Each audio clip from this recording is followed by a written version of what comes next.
ética, porque o compliance, ele está relacionado diretamente a condutas éticas, né? Na verdade, o compliance, ele surgiu no Brasil por conta da lei anticorrupção, que foi promulgada em 2013, final de 2013, e regulamentada em 2015. Então, o foco era principalmente num programa de integridade das empresas, né, objetivando punir empresas que agissem com aqueles crimes que ela elenca lá na lei, que é fraudes, corrupção. Ela amplifica muito o conceito de corrupção, que vai além de condutas envolvendo apenas com agentes públicos, porque eles abrangem também muito o conceito de agentes públicos, e passa a integrar um sistema que a lei chama de programa de integridade. E esse programa de integridade, ele está muito mais ligado a uma cultura de ética do que simplesmente atacar corrupção na empresa e a corrupção no país. Ele até fala na implementação de um sistema efetivo de compliance, de integridade. E o que naquela época, né, 2015, 2014, 2015, 2016, todo mundo, mas o que é o efetivo, né? E aí veio o decreto regulamentador e colocou lá o que é um programa de integridade efetivo. E ele tem muito a ver com a disseminação de uma cultura de ética dentro da empresa, né, uma cultura de condutas éticas, da empresa se responsabilizar por disseminar seus valores, sua integridade, aquilo que ela preza como correto, preventivamente, e tendo mecanismos para remediação. Quer dizer, eu tenho que identificar quando uma conduta antiética é praticada, eu tenho que ter mecanismos de identificação, e eu tenho que ter mecanismos de remediação disso, punição, aplicação de uma penalidade, né, e tenho que ter também uma outra prática muito interessante, que é de disseminar esse conhecimento. Ele não se torna efetivo se você não treinar os seus colaboradores, não disseminar esse conhecimento, e isso ultrapassa questões de ilegalidade. Ela está muito dentro de questões, valores morais. Qual que é o valor da tua empresa, né? E aí que a gente leva para a integridade, porque tem muitas empresas que começaram a entender que vamos fazer um código de conduta, um código de ética, vamos fazer a política de integridade. E aí coloca-se no papel ali, XYZ, condutas que a empresa considera adequadas, seus valores, e aí na prática acontece outra coisa, né? Principalmente pelo top management, ou os sócios, ou até os donos, que é o que a gente tem visto nas grandes empresas, em que você, na tua política, na tua diretriz, você fala lá que é proibido fazer tal coisa, mas aí tem tais pessoas fazendo e você não tem mecanismos de punição disso, ou a punição não é equânime. Existe, tem empresas que têm todo o sistema de compliance lá implementado, mas só funciona de um nível gerencial para baixo, né, sei lá. Então, tem todo tipo, não é algo simples, é algo complexo. A gente pode começar pequenininho e ir crescendo, mas a grande importância do compliance é que está contribuindo para uma cultura de ética nas empresas e na sociedade em geral. Não sei se eu Já falei demais? Pode Não, perguntar. é isso aí, Tati, porque a Tati tem bastante. Não, tu não te apresentou assim pro pessoal, né? Um pouco da tua trajetória, mas enfim, tu vem desse mundo corporativo, onde tu tem muita bagagem, muita Ah, experiência nessa área. deixa eu falar um pouquinho de. Fale. Não falei. A minha formação, minha graduação em Direito, eu atuei meus primeiros anos como advogada, meus primeiros anos profissionais como advogada, eu fiquei os primeiros 10 anos, eu tenho 24 anos de labuta, de experiência no mundo corporativo, né? Meus primeiros 10 anos foi na área jurídica, empresarial, já comecei desde cedo em grandes empresas. Meu primeiro emprego foi numa multinacional alemã, a Voith, depois a Voith Siemens, que eu fiz a joint venture, já quando eu estava no jurídico, apoiei nisso. Então, desde cedo eu já comecei, já de cara, em grandes corporações. E depois de lá eu fui para a Ambev, que é também muito grande, né?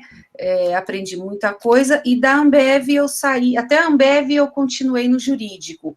Depois eu passei para a área de governança corporativa, atuei mais quase 10 anos só com governança corporativa, e nos últimos anos de governança fui implementando também compliance e sustentabilidade, porque aí já minha última empresa foi num fundo de pensão, lá no Rio de Janeiro, e aí eu cuidava já de tudo, governança, compliance, sustentabilidade. A gente, como fundo de pensão, é acionista, né? Atua como acionista de diversas empresas. A gente cuida, como funciona um fundo de pensão, né? É o sistema de previdência.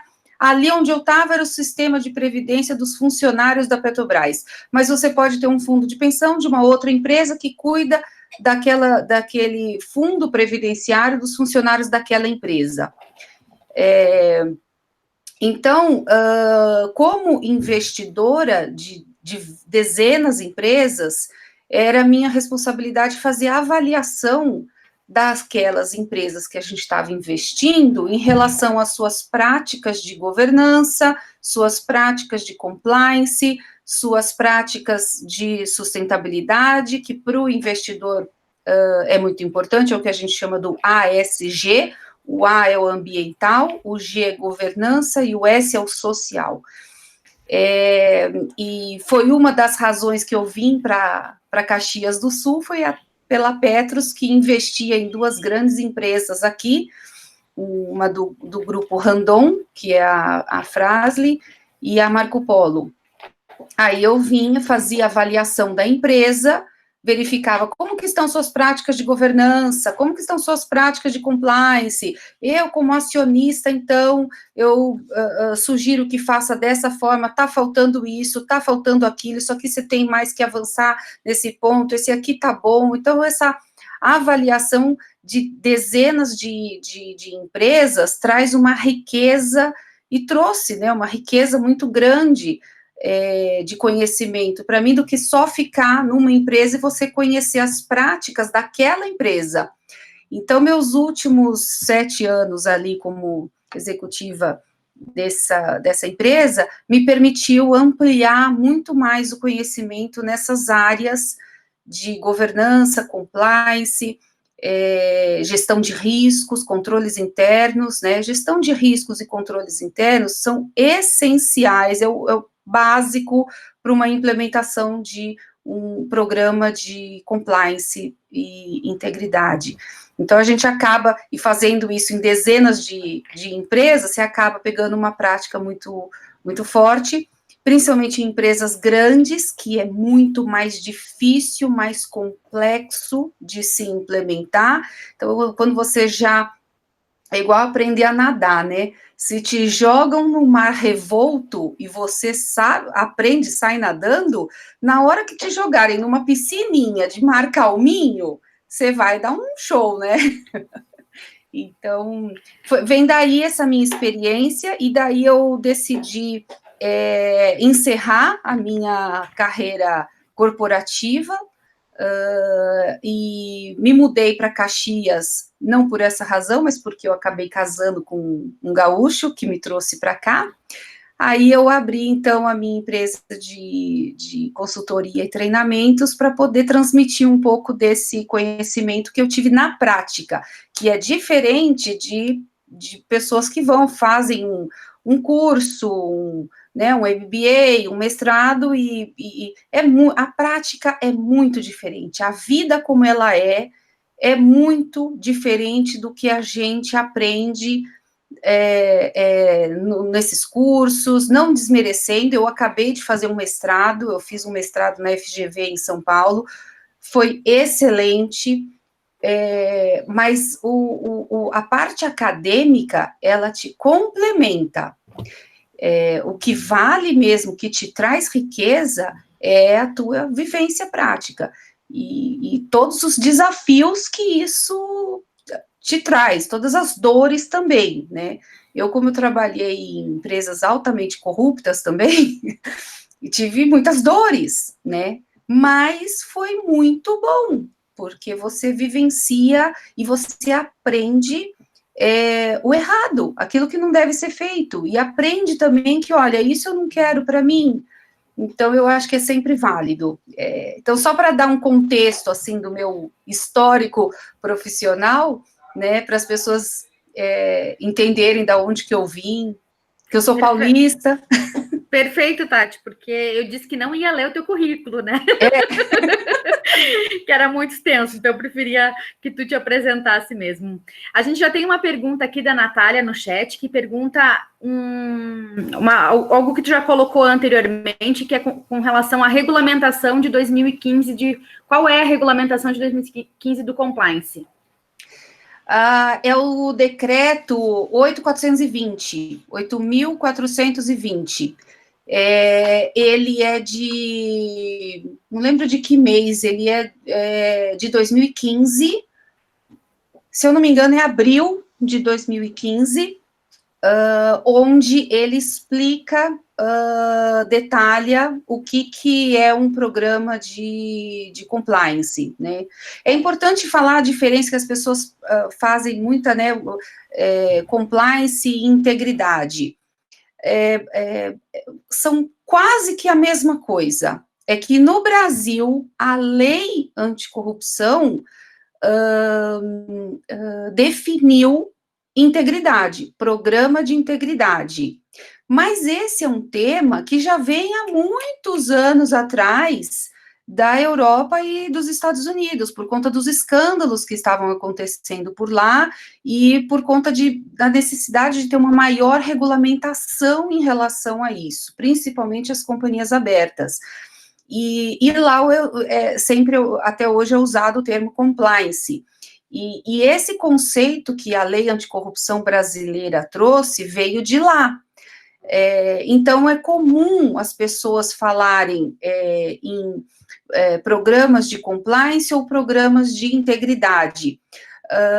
A diferença de escopo, que vai ser que vai ter uma diferençazinha no escopo, porque o programa de integridade, ele iria abarcar só as questões de integridade, e o programa de compliance iria abarcar as questões mais relacionadas às regulamentações, e não as questões de integridade.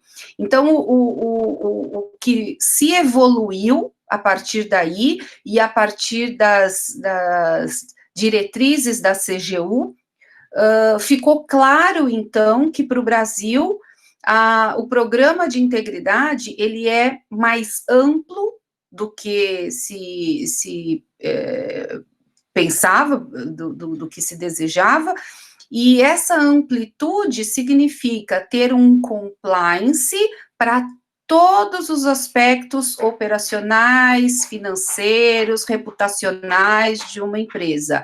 Então, quando a gente falar agora um programa de compliance ou um programa de integridade, a gente vai entender como criação de mecanismos e procedimentos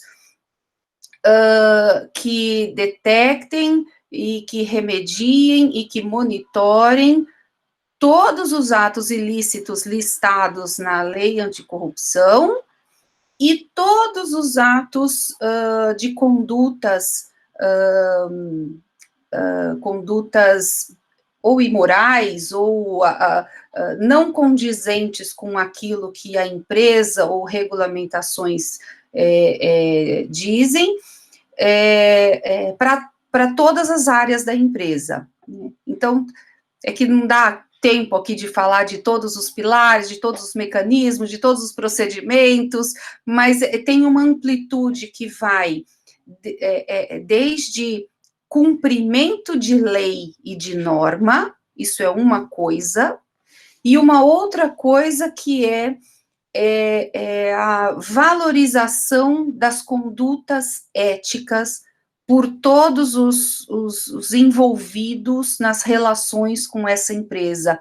Por que eu falo isso? Porque não é só colaborador, não é só funcionário, é terceiro, é até cliente. Tem pessoas que estavam tirando clientes dos seus stakeholders. E você sabe que, por exemplo, no fundo de pensão ou em instituições financeiras, elas têm que fazer o compliance dos seus clientes. Tem muita lavagem de dinheiro através de cliente.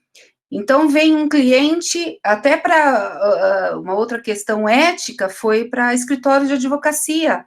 Até que ponto o teu escritório de advocacia pode aceitar o pagamento de um cliente se ele sabe que aquela fonte foi ilícita?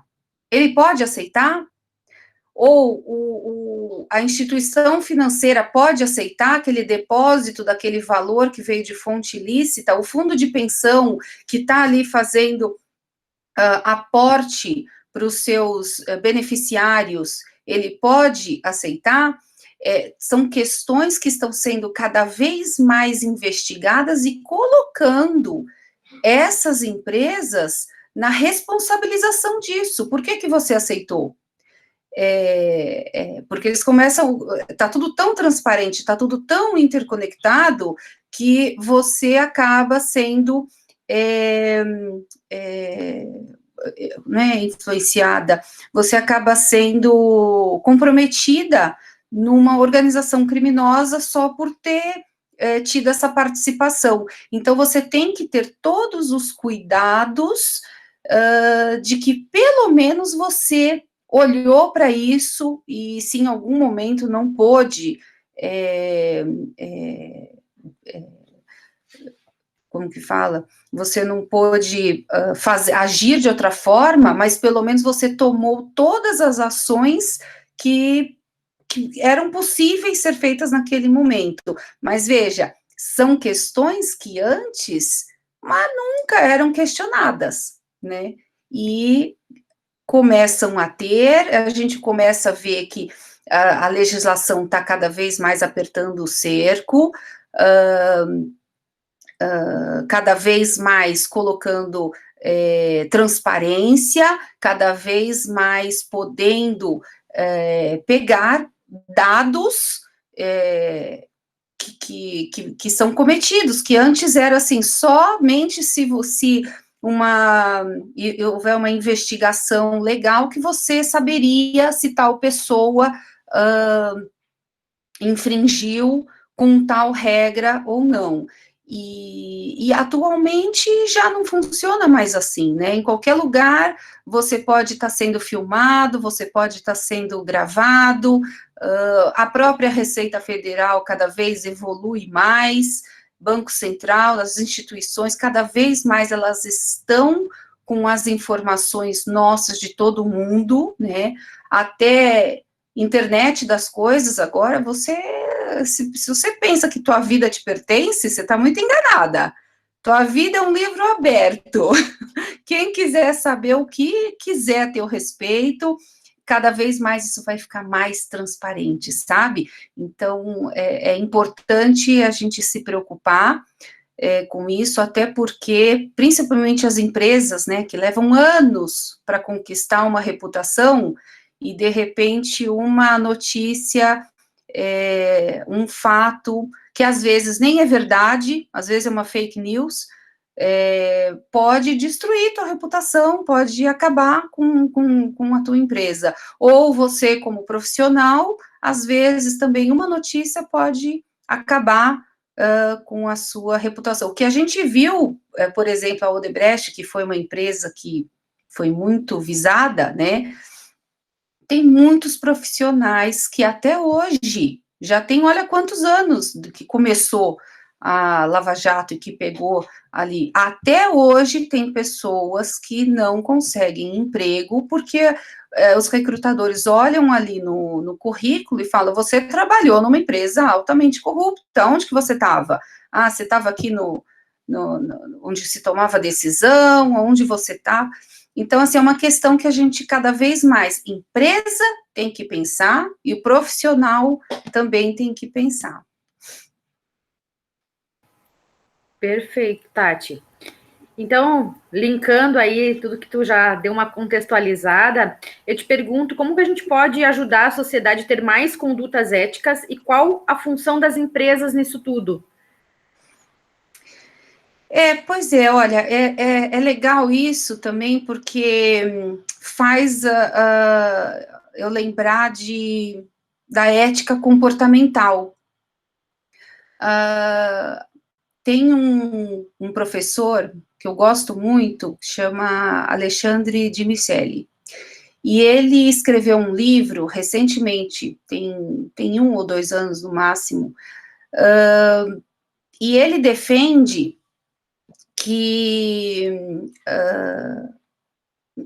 pessoas boas também podem cometer atos ilícitos.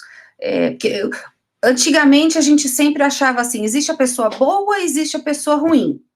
Existe a maçã podre, então tem ali aquela equipe é super boa, mas tem uma maçã podre ali, manda embora, demite aquela maçã podre que você resolve teus problemas.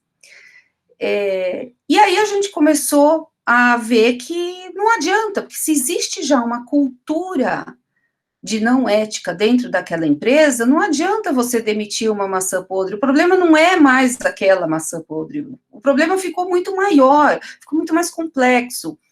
E ele fez esse estudo que eu achei muito interessante sobre ética comportamental, que mostra que, na verdade, o que tem acontecido é que pessoas boas, como eu e você, pessoas que têm até uma índole, que se chama de bom caráter, e que pregam isso na sua vida familiar, social, mas que, de repente, numa empresa onde a cultura já existe dessa forma, ele começa a fazer racionalizações para justificar a sua conduta antiética. Então, são questões como assim, aqui todo mundo faz isso, e aí se todo mundo faz, eu estou racionalizando e estou me permitindo, estou me justificando que tudo bem eu fazer isso, né? Ou assim, meu chefe mandou, né? São 9 racionalizações que ele lista, que eu acho muito interessante, mas mostra o seguinte, mostra que se a gente não atacar nessa questão,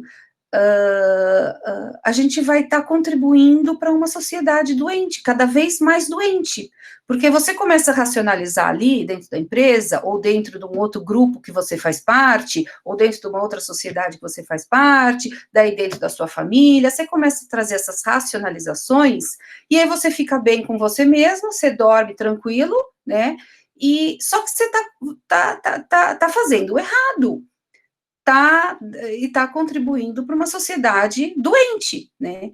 Então, eu acho que é muito interessante as empresas também contribuírem nesse momento que a gente está tendo uma inversão de valores da sociedade, que está tendo tanta questão irregular que a gente está vendo por aí, né?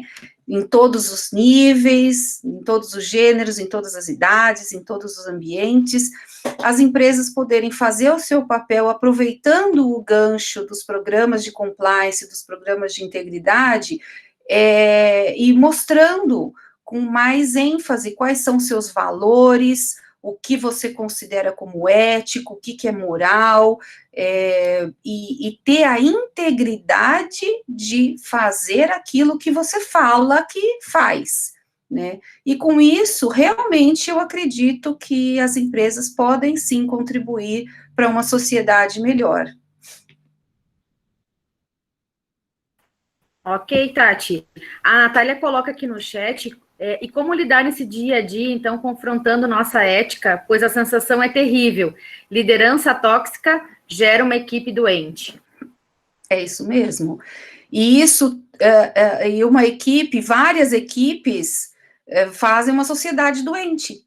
E, infelizmente, a gente está vivendo uma sociedade doente. A gente está vivendo agora uma pandemia em que tem muitas pessoas que afloraram aí o teu lado muito negativo. Começou a ter muito mais briga, começou a ter muito mais impaciência, muito mais violência, né? Então, a gente já está vivendo uma sociedade doente. O que a gente pode fazer para melhorar isso? Porque, ao meu ver, a gente já está no ambiente tóxico, já está tóxico, né? Eu, principalmente, eu vivi numa empresa em que o ambiente era muito tóxico. O que você faz quando você está num ambiente assim? Ou você vai se tornar uma dessas pessoas, ou você vai ter que sair dali. São escolhas que a gente faz na vida. Isso me pertence ou isso não me pertence, né? Então, porque existem valores que se a gente não educar já desde com quem você gosta, com quem tem um carinho, com quem pode te ensinar com amor, que, olha, é crime você matar alguém. Se você não entender que isso, ou numa empresa, é crime você roubar a empresa. Eu vou pegar o lápis, vou roubar o lápis da empresa. É crime, é um lápis. Você vai ficar racionalizando que, mas é só um lápis, o armário está lotado de lápis, mas não é teu. Então, por que você vai pegar um lápis? Vai levar para tua casa, para o teu uso pessoal.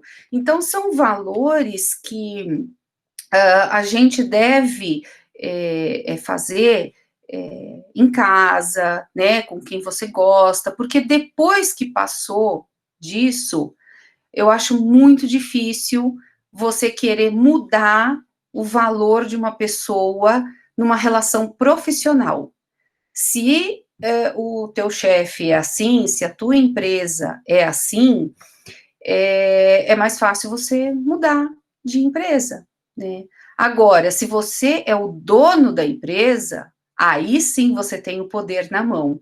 Eu não quero mais que seja assim, eu quero implementar um programa de integridade legítimo aqui, eficiente, não é para inglês ver, eu quero fazer, e tem que vir de cima, e aí sim você começa a ter. Então, quantos mais donos de empresas entenderem isso e implementarem isso, vai ser melhor, porque vai ser cobrar, o teu chefe vai ser cobrado do chefe dele, que é cobrado do outro chefe.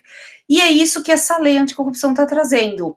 Muito embora ela tenha sido, como eu falei, inicialmente focada para corrupção, ela é muito mais ampla do que corrupção, ela abrange a conduta moral dos colaboradores, todos os stakeholders dessa empresa, que eu acho muito positivo, e as empresas estão indo atrás, e o que está acontecendo também no meio de tanto escândalo, e de tantos empresários sendo presos, eles estão tendo que encarar isso de uma forma diferente, né? Antes era encarado como um custo. Vou ter que contratar aqui um profissional de compliance, vou ter que fazer mais procedimentos aqui, e já não se vê mais dessa forma, se vê com essa vontade, né, de fazer algo melhor para a sociedade, entender que a sua empresa exerce um papel importante na sociedade, né, na educação dos seus profissionais também. Quando a gente fala da sustentabilidade, que é o ASG, e o pessoal não dava muito bola para o S. Ficou muito tempo focando só no G, que era o governança, depois começou a pegar o A, o ambiental, e agora, com essa pandemia, que as pessoas estão dando mais valor para o S, para essa relação profissional em que você precisa dar mais, ter mais cuidado com os teus profissionais, dar mais apoio para essa relação, porque a empresa é feita de pessoas, né? E se viu ali que 100 pessoas, você não... O que você faz, né? Sem essas pessoas. E as pessoas estão carentes mesmo desse cuidado. E cada vez menos aceita-se esse tipo de relação que a Natália perguntou, em relação a uma liderança tóxica. Cada vez tem menos espaço para isso hoje em dia. Se a gente vê ainda algumas empresas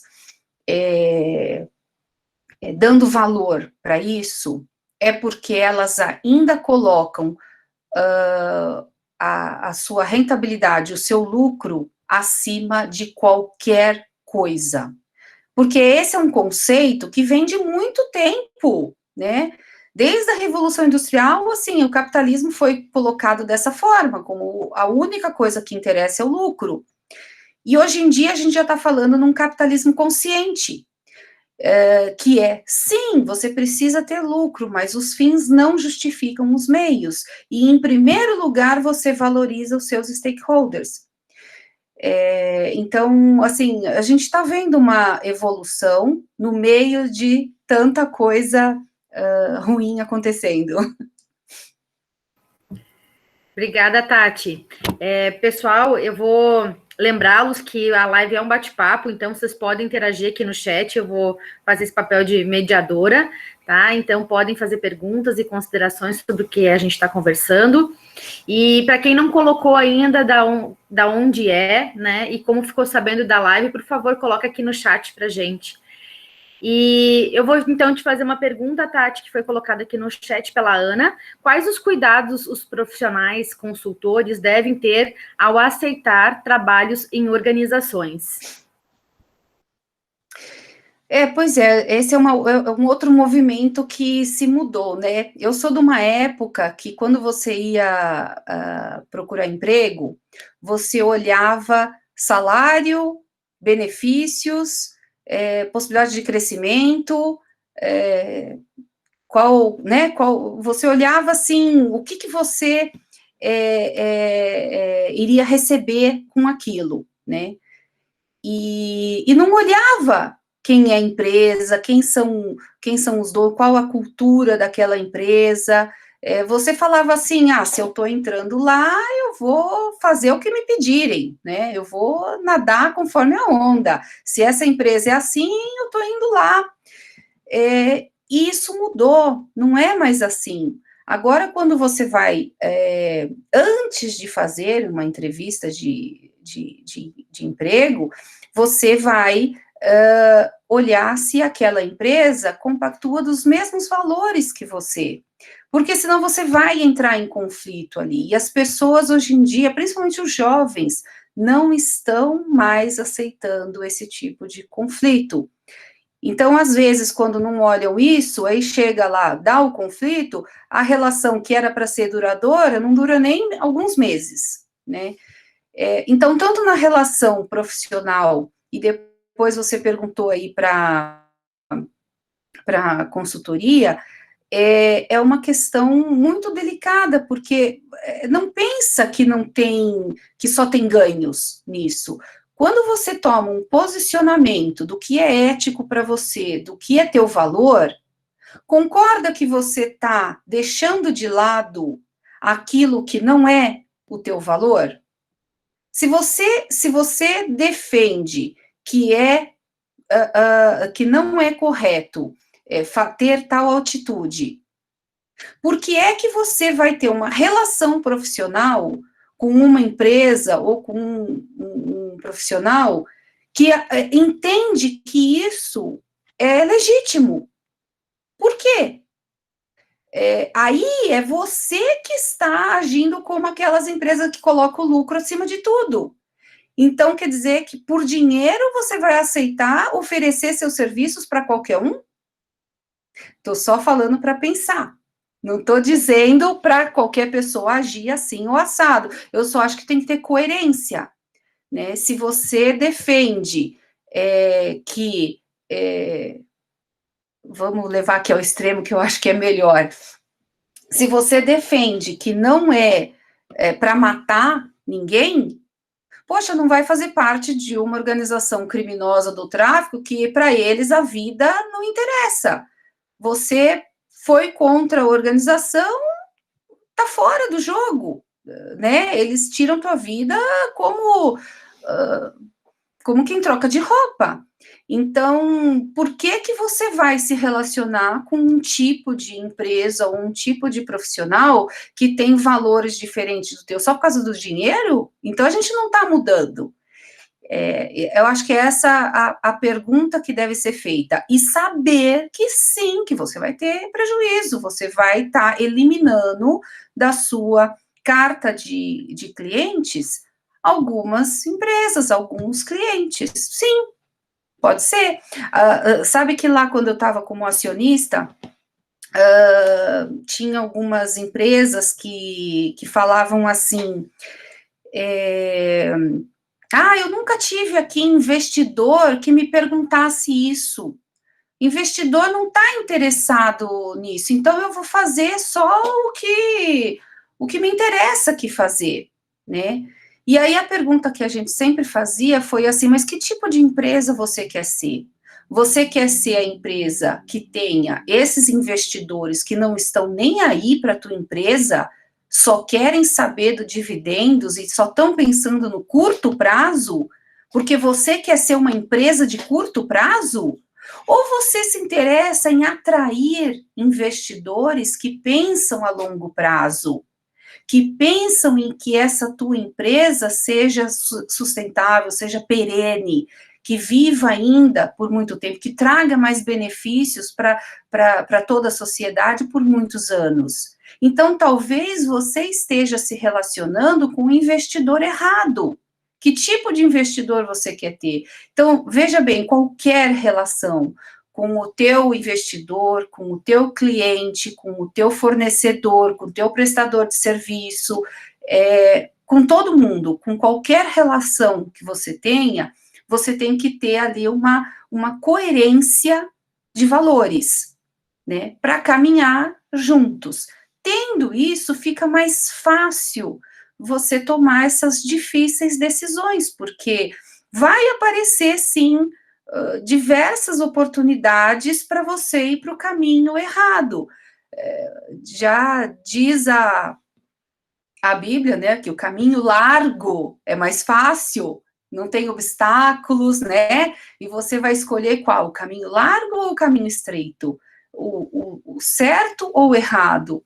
É uma decisão que às vezes é difícil, mas a gente tem que se pautar nos valores do que se deseja para você, para teus familiares e para a sociedade onde você vive. Ótimo, Tati. Seguindo aqui algumas perguntas que a gente selecionou, né? De que forma, então, o compliance pode contribuir para uma melhor cultura ética nas empresas? Pois eu já falei um pouquinho sobre isso, né? Mas, de repente, quer sintetizar para a gente? Digamos assim, eu acho que um dos pilares importantes no compliance e na integridade das empresas é o canal de denúncias. É você ter uma abertura legítima, né, que eu digo independente, que funcione de verdade, não só para inglês ver, em relação ao processo de denúncias numa empresa. Se você utilizar de um canal realmente independente, e você cumprir com todas as etapas desse processo de forma independente e justa, você vai estar contribuindo para uma cultura de ética da empresa. Então, vamos lá, são 4 etapas. A primeira etapa é a entrada da denúncia. Então, por onde você recebe? Se você recebe, é o teu chefe que recebe a denúncia, já não tem ali uma independência. Como é que você vai denunciar, então, o seu chefe se você tem que falar para ele mesmo, né? Te deixa um pouco constrangido, então você não vai fazer. Então, tem essa primeira etapa. Depois tem a segunda etapa, que é a da análise e a triagem dessa denúncia que chegou. Porque geralmente, às vezes, essa entrada, o pessoal ainda faz por um canal externo, né? Então, disse independente. Beleza, tá bom, mas não fale que o processo todo é independente, é só a entrada. Porque entrou, o terceiro lá recebeu a denúncia e ele faz o que com aquilo? Ele manda para dentro da empresa. Quem que vai analisar isso daí? Vai fazer a triagem de que se isso vai para frente ou não, vai para a próxima etapa, que é uma investigação ou não? Quem vai fazer isso? Vai ser o teu chefe de novo? Então, o que adiantou só o canal ser externo, ser independente? Então, eu defendo, assim, o processo todo de denúncias ser independente. Então, eu falei da primeira etapa, que é a entrada. A segunda etapa, então, é fazer essa análise, essa triagem, né? E a investigação. Então, fez a análise, porque você não pode, qualquer denúncia também já vai investigar.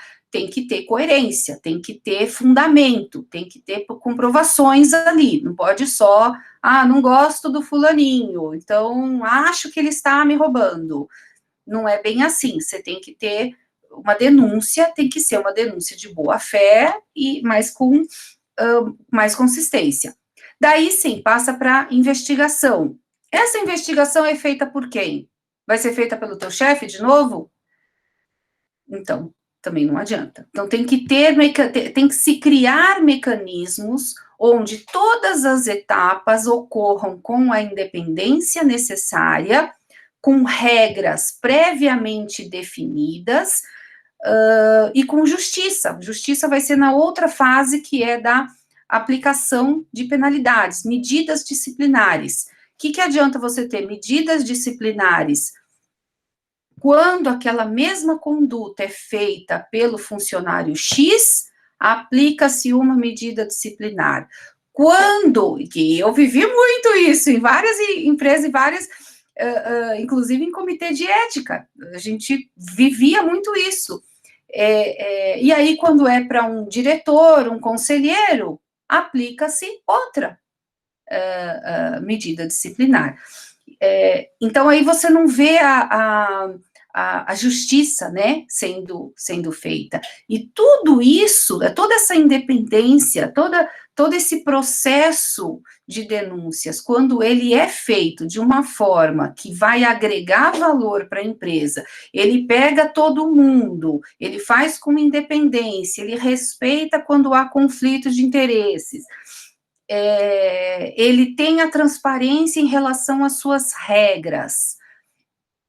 Quando tudo isso é feito, a empresa, ela é muito beneficiada com esse processo, porque é mais um insumo para ela poder melhorar seus processos, para identificar irregularidades. Irregularidade sempre vai acontecer. Não tem como a gente também baixar para risco zero tudo.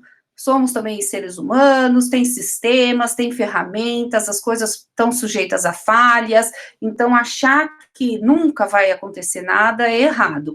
Mas você tendo esse sistema desta forma, esse é um dos pilares, né, do programa de integridade, de compliance, você tendo isso feito de uma forma efetiva, vai contribuir para o crescimento também e criação de valor dessa empresa, porque esse insumo vai servir para retroalimentar outros processos, melhorar procedimentos, e isso só traz valorização, né, para as empresas.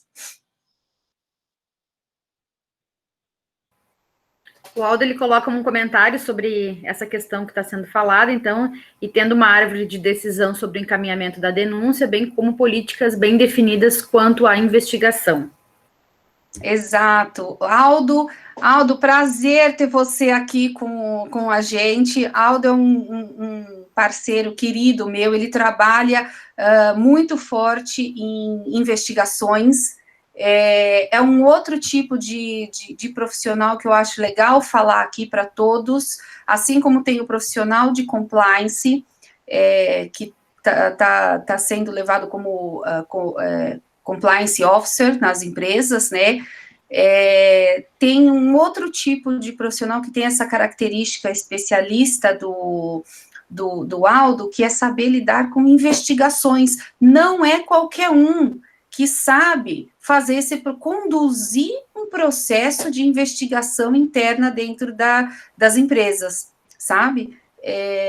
Você tem que ter um treinamento específico para isso, tem que saber como conduzir de uma forma que você tenha os melhores resultados, porque às vezes uma entrevista mal feita, você acaba não, você quer ter aquela pessoa que teve a conduta irregular ao teu lado, né? Então, a forma como você conduz toda essa investigação interna é fundamental para te munir de todos os documentos, os depoimentos necessários para que isso tenha sucesso. Se essa fase não tiver sucesso, você não chega no final lá para ter uma aplicação de penalidade, porque você não vai ter, né, o embasamento necessário para se aplicar.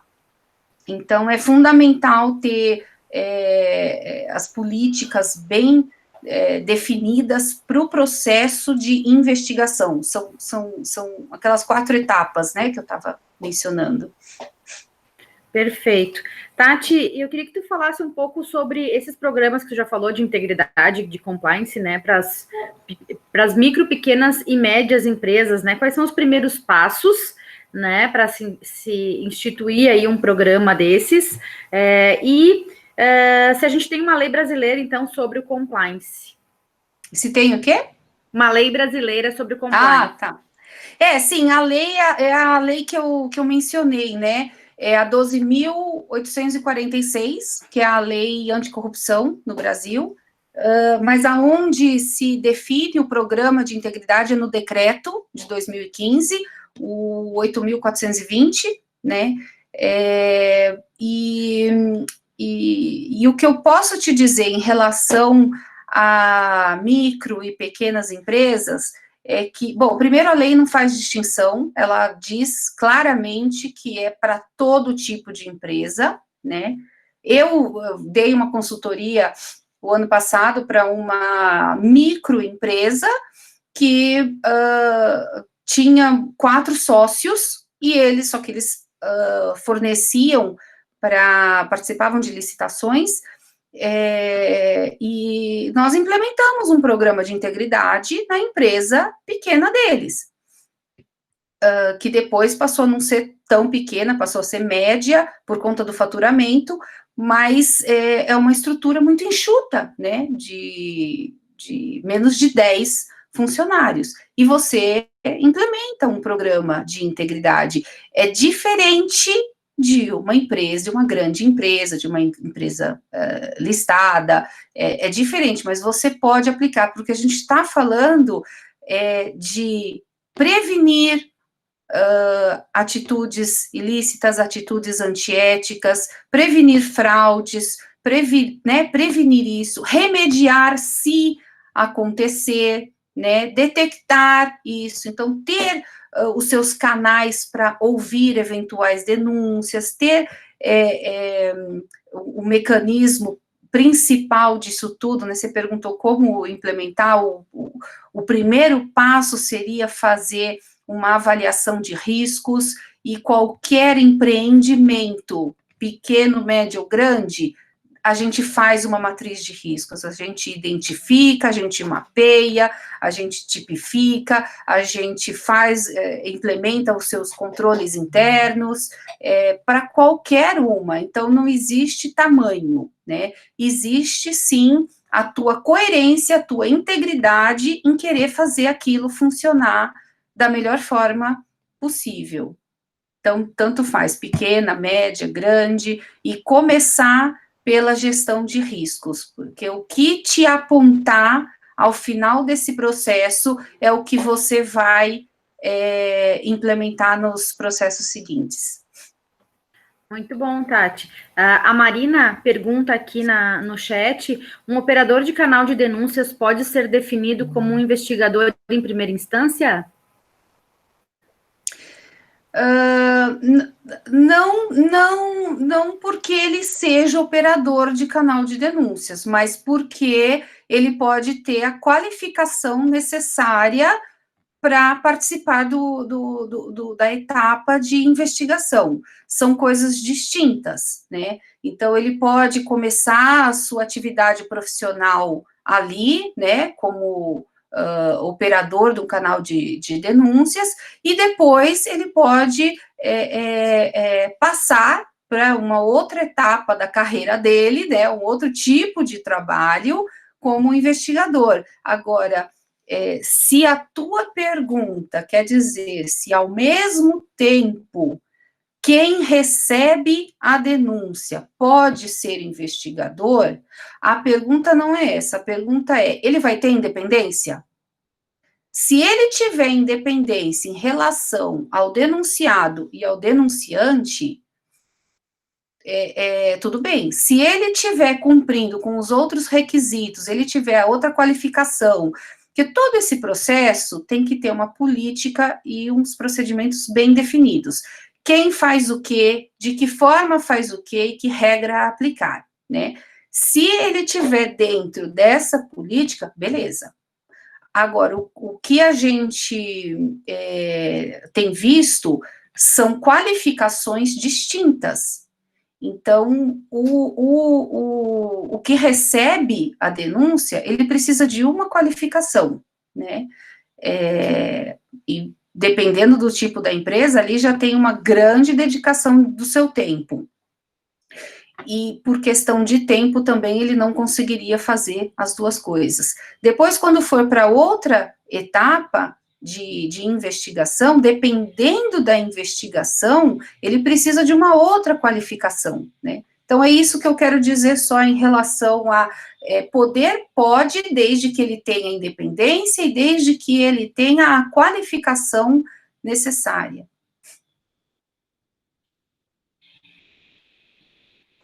Ok, Tati, brigadão. Foi bem legal essa discussão hoje aqui, para que a gente pudesse também refletir, né, sobre várias condutas que a gente tem com relação à empresa. Eu acho que tu colocou um panorama bem interessante ali, no que abrange, né, fornecedores, os colaboradores, os consumidores, né, os nossos clientes, né, então muito interessante essa forma como tu colocou para nós. Na verdade, as nossas lives, elas têm duração, então, de 1 hora, a gente está finalizando já. Então, Tati, eu deixo aqui para ti as considerações finais que tu queira trazer para a gente. É um assunto bastante extenso, que com certeza vai requerer aí outro bate-papo em breve, né? E a gente pode estar trazendo outras questões também que envolvem aí as questões éticas, as questões de governança, integridade, né? Enfim, esse mundo todo que tu tem conhecimento, né, e tem experiência. Então, se tu quiseres, de repente, colocar algumas coisas com relação a esse tema, para fazer as considerações finais.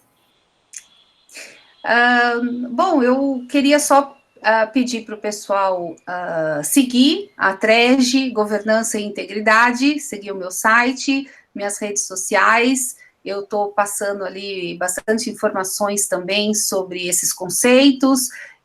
Quem tiver mais interesses sobre esses temas, eu estou completamente disponível, podem me procurar. E eu acho que eu deixo uma mensagem final como uma mensagem otimista de que ainda há tempo da gente melhorar essa sociedade que hoje está doente. Eu vejo que quanto mais a gente falar sobre ética, sobre valores, sobre moralidade, quanto mais a gente disseminar sobre essa cultura, mas de uma forma não violenta, de uma forma pacífica, né, ouvindo todos os pontos de vista, eu acho que a gente tem muito benefício, porque eu sinto as pessoas muito abertas para essa conversa, para esse bate-papo, sabe, para poder, e pessoas abertas a implementar isso dentro de suas vidas e dentro de suas empresas. Então, eu tenho visto, assim, bastante interesse nisso, que me deixa com bastante satisfação de continuar nesse caminho, né? Então, eu queria deixar essa mensagem positiva para as pessoas, de que ainda há tempo da gente ter uma sociedade melhor. Uhum. Porque às vezes o que acontece? Muitas coisas que tu até comentou hoje aqui é a questão da banalidade, né? As coisas começam a acontecer de forma errada, todo mundo anda no mesmo caminho, né? Porque, enfim, vão banalizando todas essas condutas aí equivocadas. E sempre é tempo da gente conversar sobre as nossas condutas, né? Se a gente está agindo de forma mais assertiva, de uma forma correta, transparente, que nem tu colocaste também. Então, é importante a gente sempre conversar sobre isso e refletir sobre o que a gente está fazendo, né? Porque, querendo ou não, a gente está inserido nesse meio social, na sociedade, e as empresas também têm essa cultura, né? E são responsáveis aí por várias pessoas, que nem tu falou, né? Esses negócios todos envolvem pessoas. Muito bom. E essas condutas, às vezes, Ju, faz com que as pessoas entendam que o errado é o certo. É aquilo que eu expliquei do lápis. Eu pego o lápis e todo mundo pega, eu pego o lápis da empresa e levo para casa. Mas é só um lápis. Daqui a pouco, tá o pessoal lá pegando a caixa inteira de lápis e levando para casa e achando que isso é certo, e dali a pouco, pelo contrário, tá reclamando com a direção da empresa: cadê lápis para eu levar para minha casa? Cadê? Coisas distorcidas, né? Você distorce, né, as coisas. Então, a gente tem que sempre voltar, repensar, refletir sobre o que é certo e o que é errado, porque daqui a pouco o errado vira certo, e o que é errado nunca vai ser certo, tá errado, né? Perfeito. Por mais que você comece a acreditar que aquilo lá é certo, não é. Então, isso que eu acho que é interessante nesses cursos sobre ética, cursos sobre integridade, a gente questionar os dilemas éticos, questionar que situação você tomaria, pelo menos refletir sobre isso. Eu acho... E adquirir mais conhecimento também, né, Tati? A Tati é uma parceira da Decide, né? Então, a gente está aí construindo um curso, né, Tati? Fala um pouquinho mais lá para meados de agosto. Meados de agosto a gente vai fazer um curso online, mas ao vivo, né? Porque eu acho que o tema merece você ter essa interação com as pessoas, a gente fala muito de dilemas éticos, então, dilemas éticos, é importante a gente ter essa relação com todos na sala de aula. Então, vai ser um curso online, vai ser lá depois na segunda quinzena de agosto. Estou aí em parceria com a Decide, que vai proporcionar, né, esse curso. Então, fiquem aí atentos. Vai ser um curso sobre compliance, explicando desde do que é a ética, moral, integridade, da onde surgiu integridade, o que é um programa de integridade, o que é um programa de compliance, qual a diferença dos dois, e depois entrar um pouquinho mais no aspecto prático do que é exatamente, quais são os pilares, quais são os elementos do compliance, e uma breve informação sobre como implementar. Depois, futuramente, a gente vê outros cursos que se aprofundam um pouco mais em cada um desses pilares, né? Mas vai ser um curso bem interessante. Eu acredito que eu possa trazer um diferencial em relação aos cursos que vocês veem no mercado. Eu, pelo menos, eu tenho visto bastante, com instrutores que não têm no seu currículo a experiência prática, então ficam um pouco limitados para te passar a vida como ela é. E o meu curso, eu passo o que a regulamentação diz, o que a lei diz, o que deve ser, mas passo também os desafios que isso significa no dia a dia. Olha, você quer implementar isso, mas você não vai conseguir implementar isso por causa disso, disso, disso. Então, sabe o que você vai fazer? Você vai implementar dessa forma que aos poucos vai funcionando. Então, essa questão, essa vivência prática, eu acho que faz muita diferença, porque quando eu procuro os cursos onde eu vou me inscrever, eu procuro saber da vivência do instrutor, que faz uma grande diferença. Então, eu acho que quem fizer esse curso aí comigo vai se beneficiar desse aspecto prático também. Perfeito, Tati.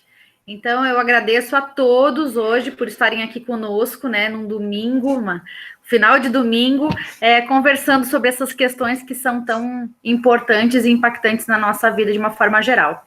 Tati, obrigada pela tua participação, pelas tuas colocações, e a gente se vê em breve aí, no domingo que vem a gente vai estar de novo, às 18 horas, com vocês, aqui em alguma live da Decide, que a gente vai estar divulgando essa semana para vocês nos acompanharem. Eu coloquei aqui no chat, então, para nos seguirem no Instagram, conhecerem os nossos parceiros e também saberem aí os conteúdos que a gente traz para todo mundo.